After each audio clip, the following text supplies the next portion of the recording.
করুণা বৌমা, তুমি ভুল করেছো, সেটাকে শোধরাতে হবে। ওই মেয়েটাকে যা যা গয়না পরিয়েছে এখন অবধি তুমি সব ফেরত নাও।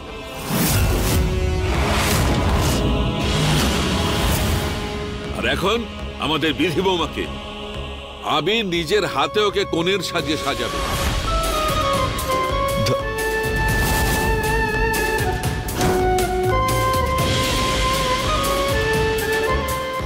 আবির, শুনতে পাচ্ছ তো?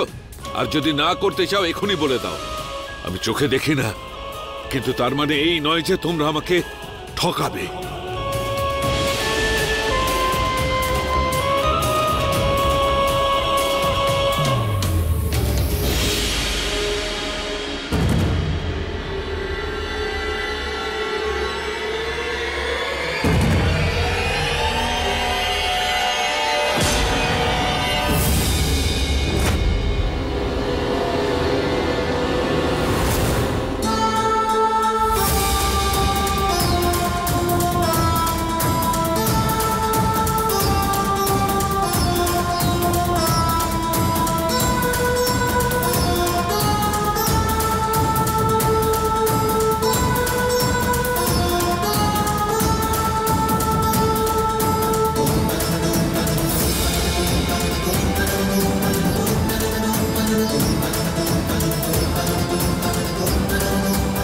আরে এটা তো সুপারহিট ফিল্ম হয়ে গেল। এবার ইন্টারভেলের পরে আমি এন্ট্রি নেব তোমার পরিবারের হিরো হয়ে।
जन्म जन्म का बंधन बंधा है, इस बंधन से कब हम जुदा है, इस बंधन से कब हम जुदा है।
বাবা ঠাকুর, বিধির সব নিয়ম হয়ে গেছে।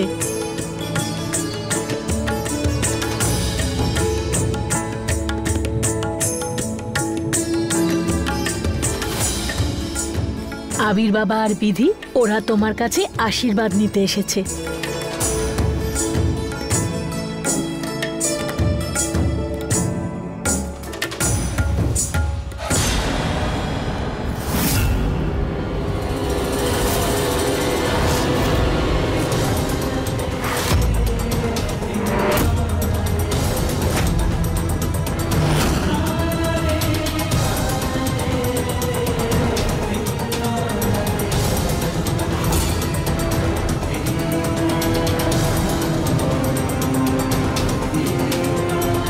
আমি একে আমার আশীর্বাদ দিতে পারবো না। আমি কি করে জানবো যে আশীর্বাদ নিতে এসেছে ও আবির আর আমার বিধি বৌমা, নাকি আবির আর ওই মেয়েটা?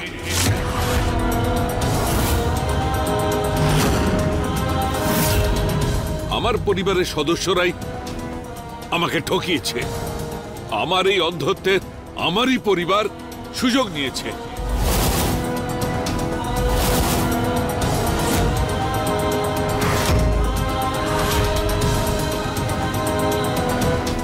আমার বাড়িতে এইসব নাটক চলছে আর আমি কিছুই জানতে পারলাম না। ওদেরকে ক্ষমা করে দিন বাবা, ওরা ছেলে মানুষ, ভুল করে ফেলেছে বাবা। ঠিকই বলেছো তুমি বৌমা, বাচ্চাদেরই তো ভুল হয়।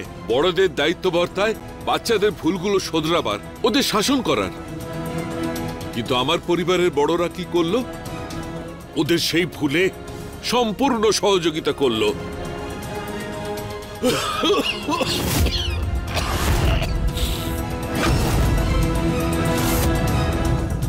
দাদু দাদু প্লিজ, তুমি রাগ করলে তোমার শরীর আরো খারাপ হবে। তুমি প্লিজ শান্ত হও, প্লিজ। আমার শরীর নিয়ে তোমার যদি এতই চিন্তা থাকতো তাহলে তুমি আমাকে এত বড় আঘাত দিতে পারতে না। আরে আরে তোমাকে তো আমি আমার বড় দাদা আদিনাথ দাদার জায়গায় বসিয়েছিলাম। ওনার প্রতিচ্ছবি ভেবেছিলাম না। আরে উনি সত্যের প্রতিমূর্তি। কিন্তু তুমি তো আমাকে মিথ্যে বলেছ, আমাকে ঠকিয়েছ। একটা কথা মন দিয়ে শুনে নাও আবির, ত্রিশলা তোমার স্ত্রী নয়, তোমার জীবনে ও শুধু দ্বিতীয় নারী।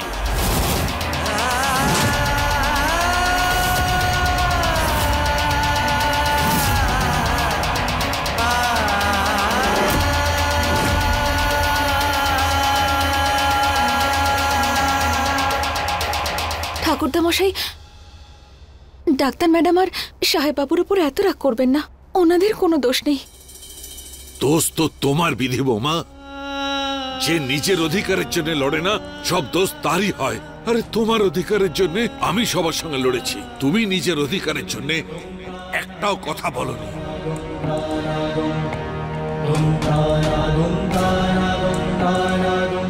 তুমি ভানু দিদির প্রতিচ্ছবি হয়েও এসব কেন হতে দিলে? আরে আমার থেকে এত বড় কথা লোকালে, আমাকে এইভাবে ঠকালে।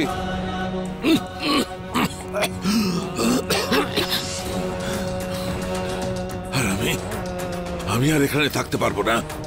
এইসব স্বার্থপরদের সামনে আমি থাকবো না।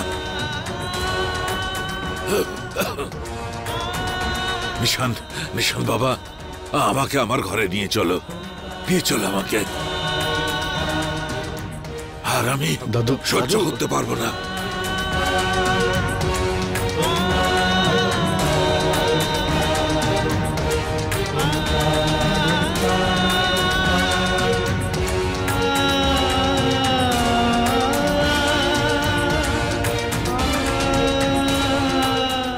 তুমি আমাকে মিথ্যে বলেছ?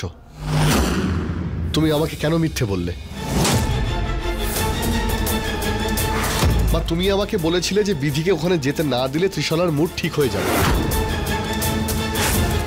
কিন্তু তুমি ওখানে নিজে গিয়ে নিয়ম পালন করা শুরু করে দিলে। তুমি দেখলে তো দাদু কতটা কষ্ট পেল। এসব দেখে দাদু কতটা খারাপ ভাবলো। মা, আমি তোমাকে বলেছিলাম যে আমার একদমই ভালো লাগে না দাদুকে দুঃখ দিতে। আমারও খুব কষ্ট হয়, সেই জন্য আমি চাই না দাদুকে কোনো মিথ্যে কথা বলতে। কিন্তু তুমি আমাকে বললে বিধির মিথ্যেটা যেন দাদুকে আমি না বলি। তারপরে তুমি নিজেই ত্রিশালার হয়ে নিয়ম পালন করছিলে। দেখো মা, তোমার এই কাজের জন্য আমার এত রাগ হচ্ছে যে তোমার দিকে তাকাতেই পারছি না, লজ্জা করছে আমার।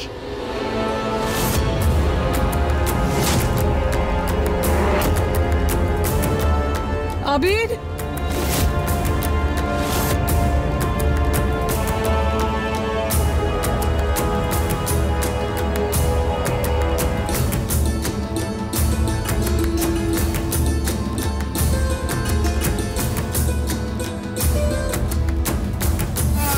ডাক্তার ম্যাডাম, কাঁদবেন না আপনি। আমি জানি যে আপনার কোনো দোষ নেই, কাঁদবেন না। বিধি, ওই নিয়ম কানুন আমি ত্রিশালার সঙ্গে করতে চাইনি, কিন্তু ও নিজের প্রাণ নেওয়ার হুমকি দিয়েছিল। তো কি করব কিছু বুঝে উঠতে পারিনি, তাই আমি হ্যাঁ বলেছিলাম। এত কৈফিয়ত দেওয়ার কোনো প্রয়োজন নেই আপনার। আমি ভালো করে জানি একটার পর একটা সমস্যা সামনে চলে আসছে, আর একা হাতে এত কিছু সামলানো কত কঠিন আপনার পক্ষে। একদিকে ঠাকুরদা মশাইয়ের ইচ্ছে, অন্যদিকে আপনার সন্তানের খুশি। কিন্তু ডাক্তার ম্যাডাম, সব ঠিক হয়ে যাবে, আপনি একদম চিন্তা করবেন না।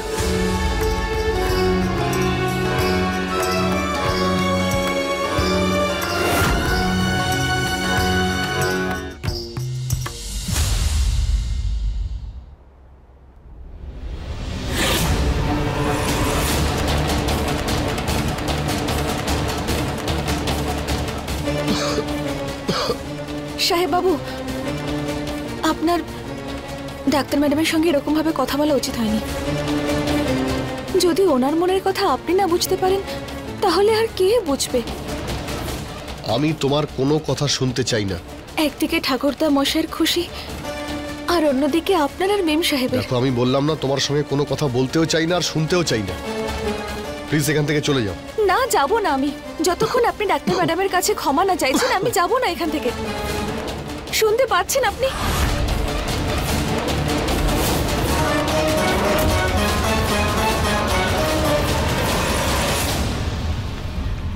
সাহেব বাবু, এটা কি করছেন? আপনার মুখ জ্বালা করবে তো। তুমি কে আমাকে বাধা দেওয়ার? আমার যা ঠিক মনে হবে আমি তাই করব। আমি সবার বিশ্বাস ভেঙেছি, তাদের বিশ্বাস ভেঙেছি যারা আমার নিজের। আমি দাদুকে কষ্ট দিয়েছি, ত্রিশালাকে সঙ্গ দিতে পারিনি, আর এদিকে আমার মা যাকে আমি সবচেয়ে বেশি ভালোবাসি, যার জন্য আমি জীবন দিতে পারি, তার সঙ্গে আমি উঁচু গলায় কথা বলেছি। আমি হেরে গেছি, আমি সবার সামনে আজকে হেরে গেছি। আজকে আমি যে ভাষায় মায়ের সঙ্গে অভদ্রতা করেছি, তাতে আমার এই শাস্তিই হওয়া উচিত। আমার এটাই উচিত শাস্তি, আর এই শাস্তিরই যোগ্য আমি। তুমি যাও। সাহেব বাবু, থামুন আপনি। এরকম করবেন না আপনি, না হলে আপনার জীব চলে যাবে।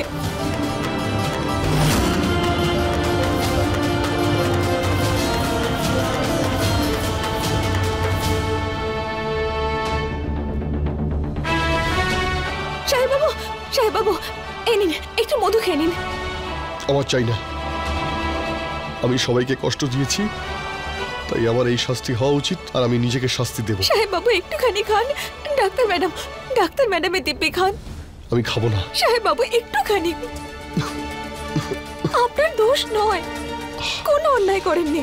আপনার জীবনে যা কিছু ঘটছে, যত অশান্তি হচ্ছে, সব আমার জন্যই হচ্ছে। যদি এর জন্য কাউকে শাস্তি পেতেই হয়, তাহলে সেই শাস্তি আমার পাওয়া উচিত, শুধু আমার। ओ जन्म जन्म का बंधन बंधा है, इस बंधन से कब हम जुदा है, इस बंधन से कब हम जुदा है। না, আগে আপনি। जन्म जन्म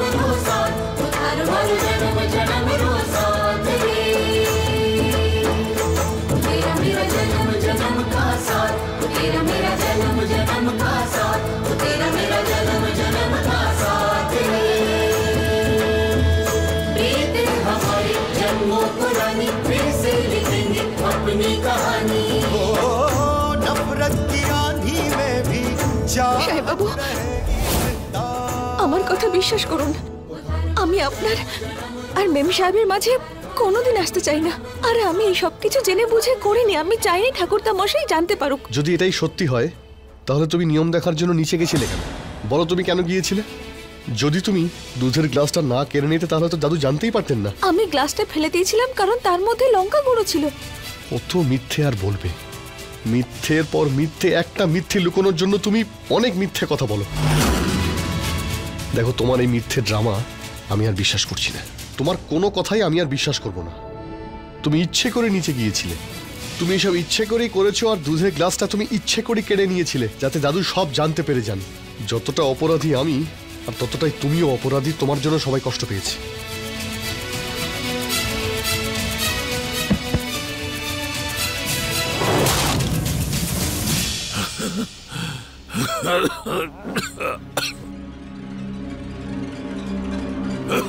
দাদু, আমি আর সহ্য করতে পারছিলাম না যে কিভাবে সবাই মিলে তোমায় ঠকাচ্ছিল। আমি সত্যিই তোমার সামনে এসে সব সত্যি কথা বলতে যাচ্ছিলাম, কিন্তু ওই আবির দিব্যি দিয়ে সবার মুখ বন্ধ করে দেয়। আরে পুরো বাড়ির মান সম্মানকে মাটিতে মিশিয়ে দিয়েছে ও। আরে কোন সম্মানীয় ব্যক্তি বাড়িতে দুটো বউ রাখে তুমি বলো? দাদু, এই ব্যাপারটা এখন বাড়ির চার দেওয়ালের মধ্যে আছে। কাল যদি বাড়ির বাইরে চলে যায় তখন পুরো পরিবারের মান সম্মান ধুলোয় মিশে যাবে। দাদু, আমার মনে হয় তোমার আবিরকে না এই পরিবার থেকে বের করে দেওয়া উচিত। চুপ করো। বাড়ির কোনো সদস্য যদি দোষ করে তবে তাকে শোধরানো যায়, ওকে শাস্তি দেওয়া যায় না। এখন আবির যা করেছে সেটা শোধরাবার উপায় আছে আমার কাছে। আমার নাতিকে কিভাবে সঠিক রাস্তায় আনতে হবে আমার জানা আছে। ওর পথ ভুল ছিল, কিন্তু ওর মনে ভাব ছিল না। এখন তুমি যাও, আমি ক্লান্ত, আমি একটু বিশ্রাম নিতে চাই।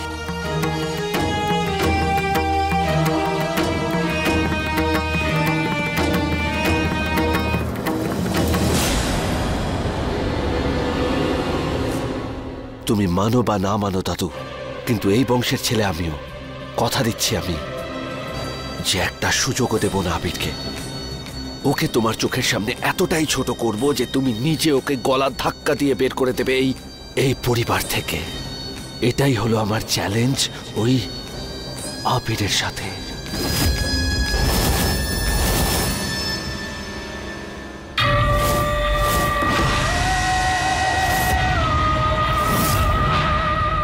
ত্রিশলা তোমার স্ত্রী নয়, তোমার জীবনেও দ্বিতীয় নারী।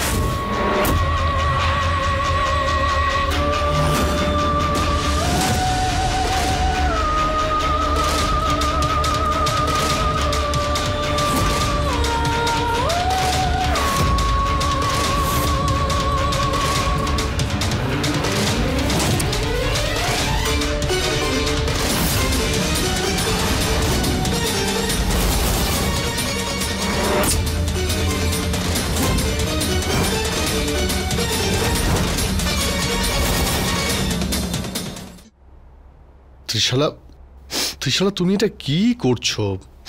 তুমি ঠিক আছো তো? তুমি আমার কথা শোনো, তুমি প্লিজ। আবির, যতটা আমি তোমাকে ভালোবেসেছি তার থেকে বেশি তোমার পরিবারের মানুষদের ভালোবেসেছি। সেই জন্য ওরা যা কিছু বলেছে, যা কিছু করেছে আমার সাথে, আমি সব মেনেছি।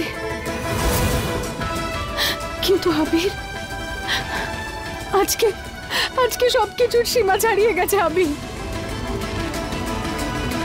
আজকে দাদু আমাকে বাইরের মেয়ে বলেছে। বাইরের মেয়ে? তুমি সব কি বলছো? আমি কি বাইরের মেয়ে আবির? আমি কি তোমার রক্ষিতা আবির? তুমি সব কি বলছো? তোমাকে আমি কি করে বোঝাবো যে তুমি বাইরের কোনো মহিলা নও? তুমি আমার জীবন, তাই তুমি এইসব বলো না। এসব কিছু প্রমাণ করার এবার একটাই উপায় আছে আবির।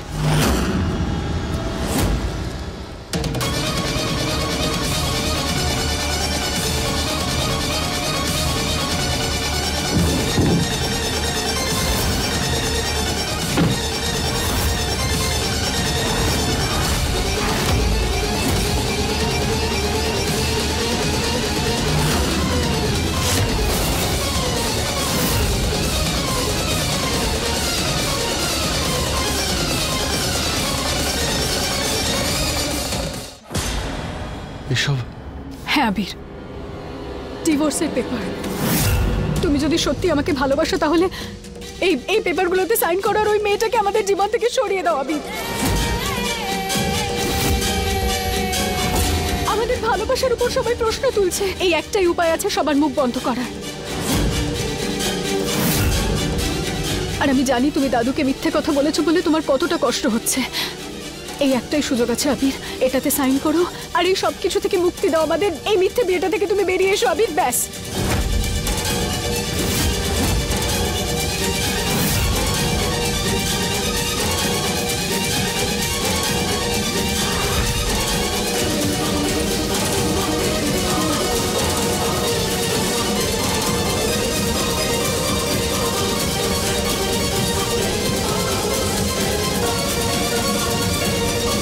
এটাতে সাইন করো আর এই সব কিছু থেকে মুক্তি দাও আমাদের। এই মিথ্যে বিয়েটা থেকে তুমি বেরিয়ে এসো আবির, ব্যাস।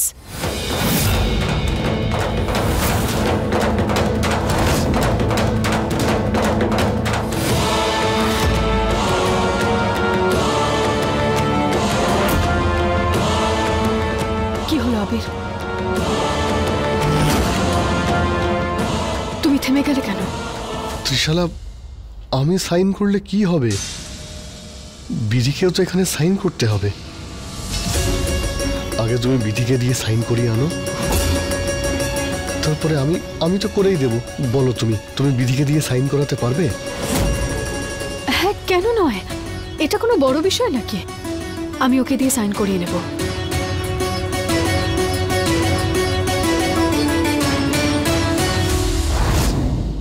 বাবা, তুমি ওষুধগুলো খেয়ে নাও, নাহলে তোমার শরীর আরো খারাপ হয়ে যাবে। না, আমার কোনো ওষুধের দরকার নেই। আরে ভালো হয়েছে বিধি, তুমি চলে এসেছো। দেখো না, আমি বাবাকে কতবার বোঝাচ্ছি, কিন্তু বাবা কিছুতেই ওষুধ খেতে চাইছে না। এবার তুমি বাবাকে বোঝাও। কি বিধি বৌমা এসছে? ওকে বলে দাও ওর সঙ্গে আমার একটাও কথা নেই, যেতে বলো ওকে।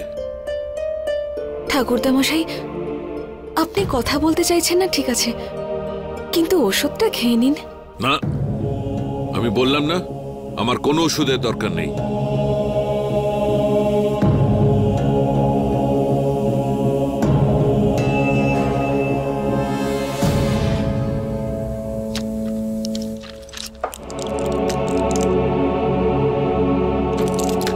আমি চোখে দেখতে পাই না, কিন্তু আমার কান সব শুনতে পায়।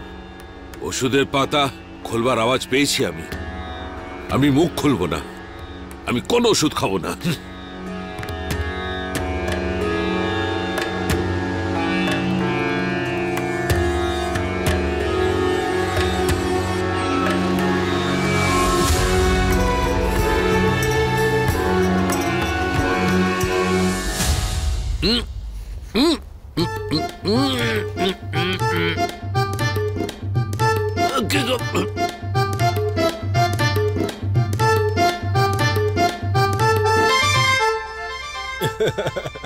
আরে বাহ, খুব ভালো পদ্ধতি খুঁজেছে ওষুধ খাওয়ানোর।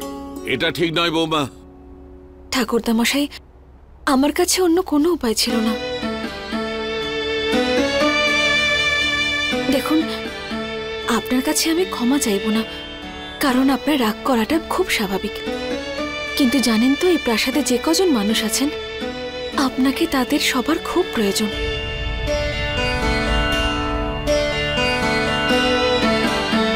তাই আমাদের উপর রাগ আপনি নিজের উপর, নিজের স্বাস্থ্যের উপর দেখাবেন না।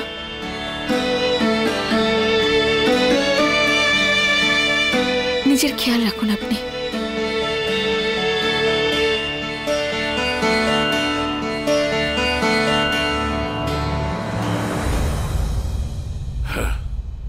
একদম ভানু দিদির মতো।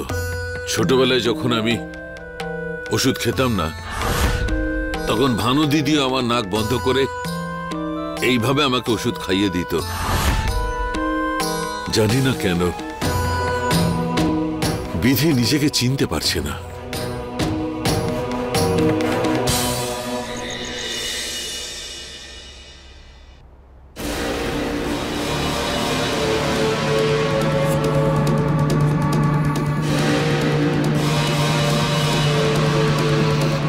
মেম সাহেব, আপনি এখানে কি নিতে এসেছেন? নিতে না, কিছু দিতে এসেছি তোমায়। আবির এই মিথ্যে বিয়ের সম্পর্কের দায়িত্ব নিতে চায় না। তুমি কি মনে করেছিলে যে তুমি চালের পর চাল দিতেই থাকবে আর আমরা হাতের উপর হাত রেখে বসে থাকবো? আর আজকে তো তুমি সীমা পার করে দিয়েছো দাদুর সামনে আমার সত্যিটা দেখিয়ে। সেই জন্য এই নাও ডিভোর্স পেপারস, আবির পাঠিয়েছে তোমার জন্য।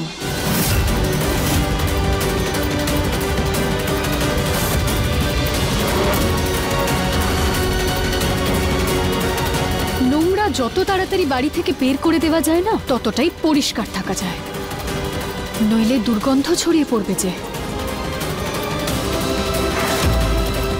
আর তাই সময় নষ্ট না করে এই পেপারগুলোতে সাইন করো আর বেরিয়ে যাও আমাদের জীবন থেকে।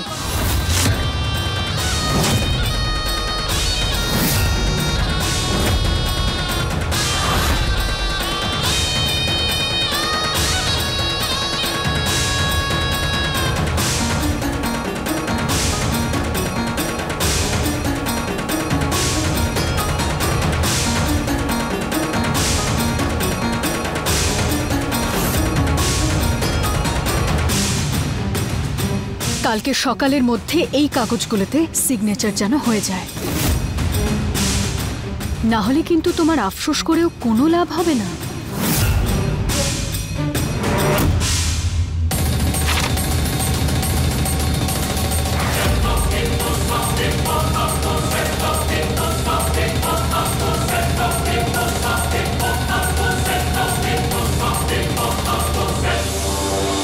বেচারি বিধি সবসময় নিজের চোখের সামনে ত্রিশালাকে দেখে কতই না কষ্ট পায়।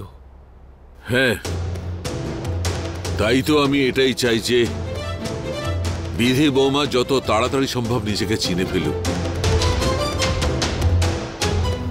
বিশ্বাস, আমাকে দেবী মায়ের কাছে নিয়ে চলো।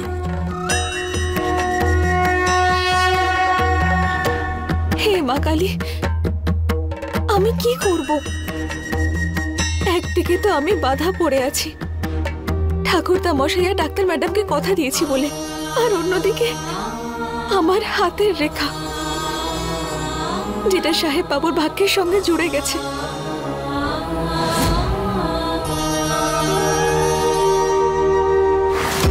না, আমি সাহেব বাবুকে আর কষ্ট দিতে পারবো না। ওনার সকল কষ্ট দূর করে দেওয়ার এখন এই একটাই উপায় আছে, ডিভোর্স।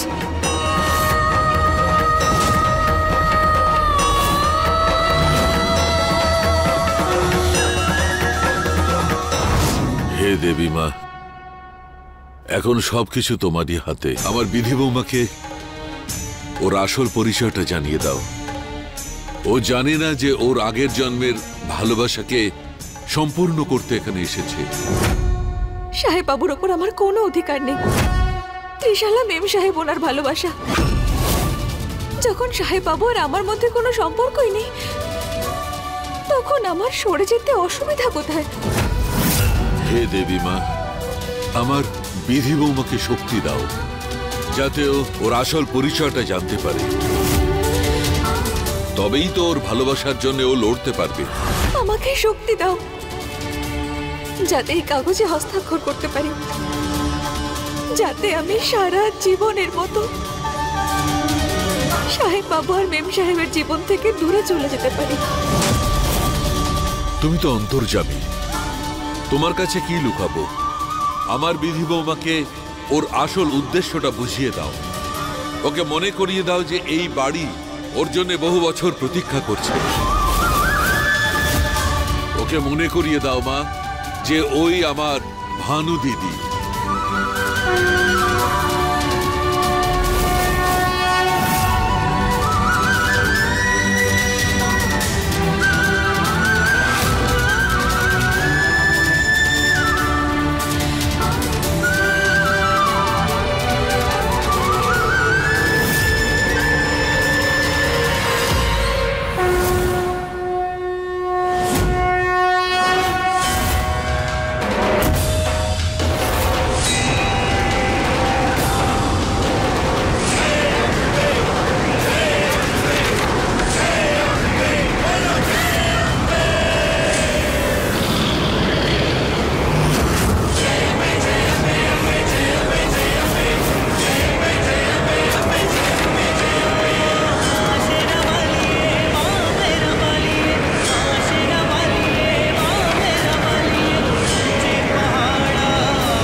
কাকুর সঙ্গে সম্পর্ক শেষ করতে যাচ্ছিলাম, কিন্তু তুমি আমার সিঁথি ভরিয়ে দিলে। এটা আবার মা কালীর সংকেত নয় তো যে কাগজে আমার হস্তাক্ষর করা উচিত হবে না?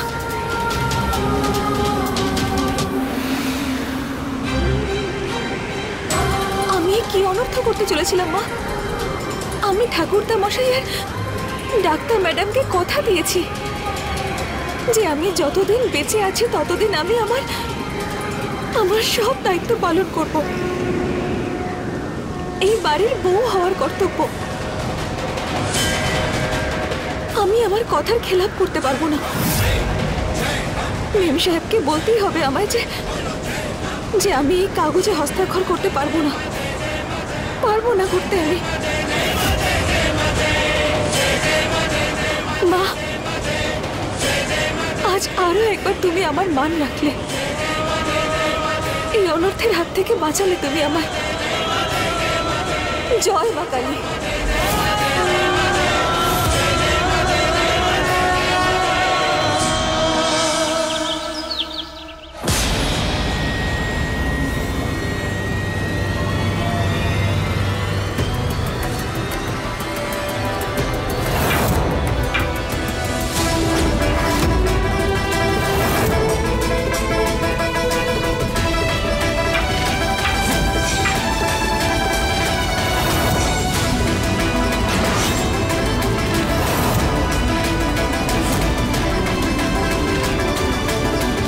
জয় মা কালী।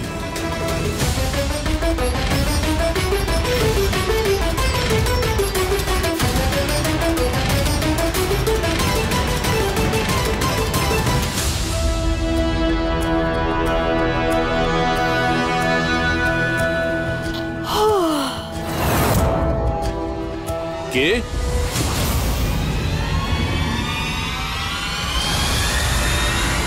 এখানে কে? এটা কি শোয়ার জায়গা নাকি?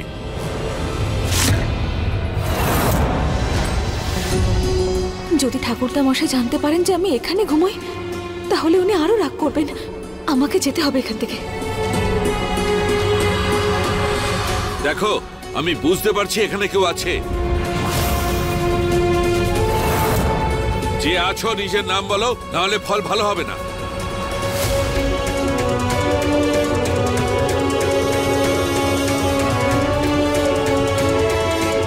কে আছো?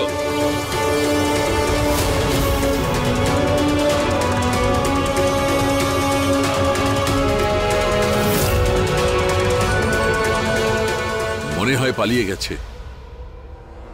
আমি বুঝতে পেরেছি এখানে কেউ ছিল।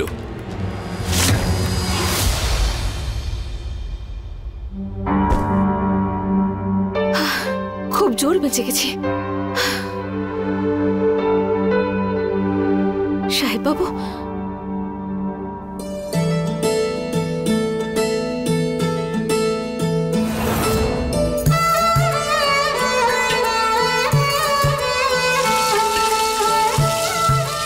মনে হয় সাহেব বাবু স্নান করছেন।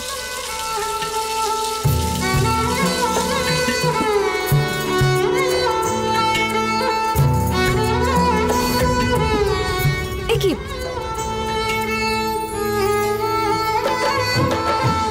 এই আবার কেমন জুতো? একদম সাহেব বাবুর মতো, ওনার মতনই কাঁটাওয়ালা।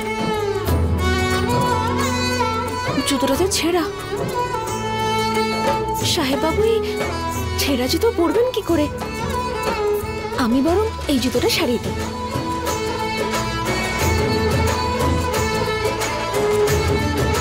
আমার পুটুলিতে জুতো বানানোর সামগ্রীও আছে। আজ সাহেব বাবু দেখবেন বিধি কি করে এই জুতোটাকে সারিয়ে দেয়।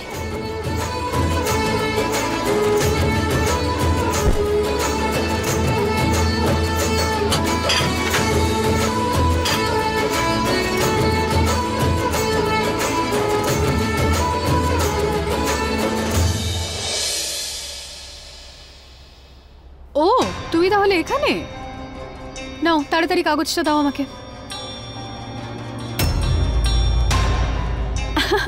One minute. এবার নিশ্চয়ই তুমি বলবে দিদি পেপারগুলো আমি হারিয়ে ফেলেছি, সাইন করে উঠতে পারিনি, রাইট? হ্যাঁ মেম সাহেব, কিন্তু আপনি কি করে জানলেন যে কাগজগুলো হারিয়ে গেছে? নিজের এই চালাকি অন্য কারোর সামনে দেখিও। আমি তোমার চালাকিগুলো খুব ভালোভাবেই জানি। এই যে পেপারস, এই দেখো।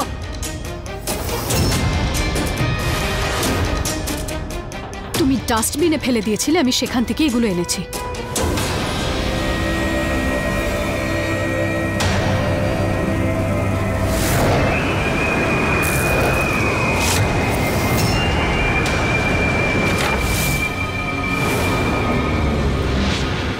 মেম সাহেব, আমি ফেলিনি ওখানে। আসলে কাল রাতে এত ঝোড়ো হাওয়া দিচ্ছিল, হয়তো উড়ে উড়ে ওই ময়লার বাক্সে গিয়ে পড়েছে। আর রইল হস্তাক্ষর করার কথা। আমি আপনাকে মিথ্যে কথা কেন বলবো? মা কালী আমাকে পথ দেখিয়েছেন। মেম সাহেব, আমার হাতে শুধু 30 দিনই আছে, তারপর আমার জীবনটা তো এমনি শেষ হয়ে যাবে। আমি নিজেই আপনাদের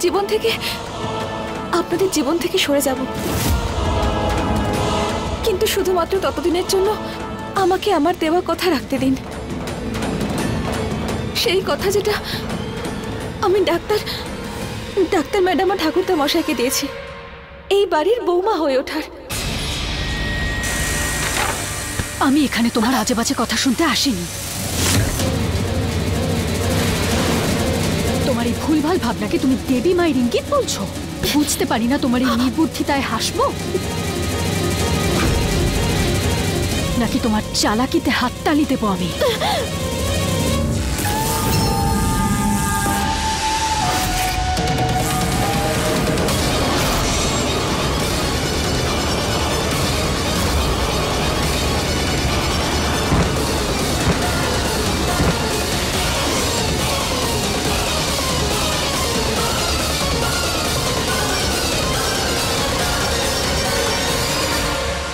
তাড়াতাড়ি এই পেপারসটাতে সাইন করে দাও, নইলে আমার থেকে খারাপ আর কেউ হবে না।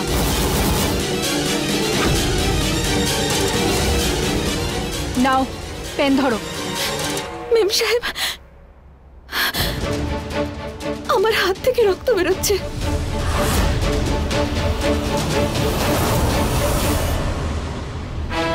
এখন আমি যদি চাইও তাও হস্তাক্ষর করতে পারবো না।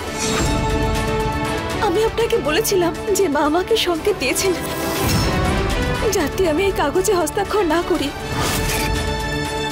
আমার একটা অনুরোধ আছে আপনার কাছে, যে আগামী 30 দিন পর্যন্ত আমাকে এই বাড়ির বৌমা হয়ে থাকতে দিন।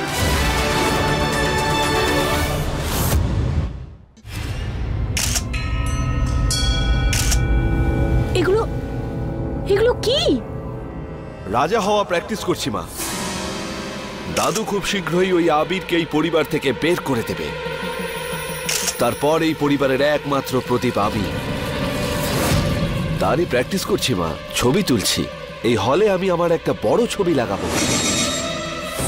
এসো, তুমিও এসো, একসঙ্গে ছবি তুলি। মাথা খারাপ হয়েছে তোর? এখানে আমাদের পরিবার ভাঙতে চলেছে আর তুই এখানে ছবি তুলছিস? যেটা আমাদের নয় সে ব্যাপারে আমি কেন ভাববো? যদি পরিবার ভেঙে যায় তাহলে ভেঙে যেতে দাও না। তুমি বুঝতে পারছো না। তোমার মনে হয় যে ওই আবির আর ওই করুণা আন্টি আমাদের কথা ভাবে? ওই করুণা আন্টি তোমার হার নিয়ে ওই আবিরের স্ত্রীকে দিয়ে দিল। বাবার মৃত্যুর পরে তোমায় এই পরিবার থেকে আলাদা করলো, তোমার থেকে তোমার সব অধিকার কেড়ে নিল, তোমার দ্বিতীয় বিয়ে দিয়ে দিল। নিশান্ত এরকম নয়। করুণা দিদি আমাদেরকে এই পরিবারের লোক ভাবে। খুবই বোকা মা তুমি। আর ওই করুণা আন্টি খুবই চালাক। করুণা আন্টি তোমার দ্বিতীয়বার বিয়ে দিয়েছিল নাকি দেয়নি? এই জন্য তোমার দ্বিতীয় স্বামী বিশ্বাসের উপর আমার কোনো বিশ্বাসই নেই। তুমি আমার পুরো কথাটা তো শোনো, কারণ এই বাড়িতে বিশ্বাস করার মতো কেউই নেই। একদিন দেখবে ও তোমাকেও ছেড়ে চলে যাবে অন্য কারোর সঙ্গে, আর তোমার সঙ্গে আমি দাঁড়িয়ে থাকবো। আমি চুপ কর নিশান, একটাও কথা নয়। আমার ওনার প্রতি পুরো ভরসা আছে, আর উনি এরকম আচ্ছা করবে না, মেনে নিলাম, মানলাম তোমার কথা। এসো একসাথে ছবি তুলি, একটু হাসো। হ্যাঁ, আর যখন একা থাকবে আমি তোমাকে যেগুলো বললাম সেই ব্যাপারে একটু ভেবে দেখো। হাসো।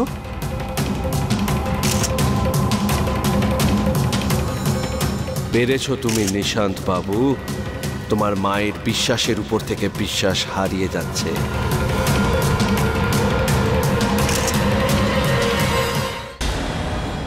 শোনা না, আমাকে আবিরের ঘরে নিয়ে চলো।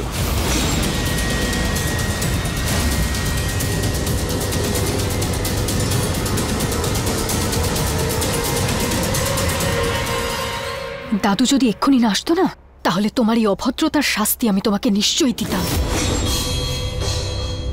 আমি তোমার আর কোনো বাজে কথা শুনবো না। এই পেপারগুলোতে তোমার সাইন চাই, যে কোনো ভাবেই, বুঝলে?